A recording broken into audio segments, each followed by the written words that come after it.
Fellow Kenyans, today I am delighted to return to these grounds of Uhuru Gardens to commemorate the 59th Madaraka Day, and indeed overjoyed because after 58 years of self-rule, this is the first time we are celebrating Madaraka Day at these hallowed grounds.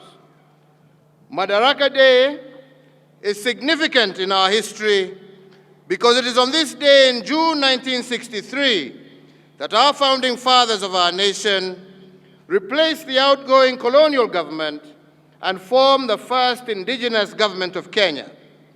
And with this act, we achieved self-rule, or Madaraka, with Mzee Jomo Kenyatta as our first Prime Minister. However, self-rule was not the same thing as independence. With Madaraka, we had merely surmounted the first hurdle in our liberation struggle. It was 6 months after the first Madaraka Day that we secured our full independence on the 12th of December 1963. On that day, the nation was summoned to these grounds of Uhuru Gardens, and an elated people listened with tears in their eyes. For the first time, our national anthem was played, and then we cheered in boundless joy as our flag was hoisted and the flag of the British was lowered. This act of raising our national flag was not just an exercise in symbolism or a sheer sentimental exploit. It was a sign that we had achieved sovereignty as a nation, but fundamentally, it was a call to all of us to civic duty and responsibility to our people and nation. Once hoisted, our founding fathers reminded us that the flag was not just a cloth painted in designs of 4 colors.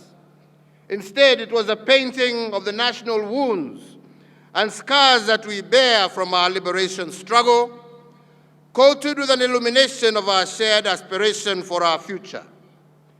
It was and still remains a picture of the blood we shed to regain what we had lost. It is a reflection of the dignity of our heritage and the pride that we restored. And because the ultimate act of every liberator is to lay down their weapon, the shield and the spear on our national flag is a symbol of our victory, but it is also a notice of readiness should our heritage of splendor be threatened. According to our founding fathers, therefore, our flag is not just a sentimental piece of fabric decorated in ink.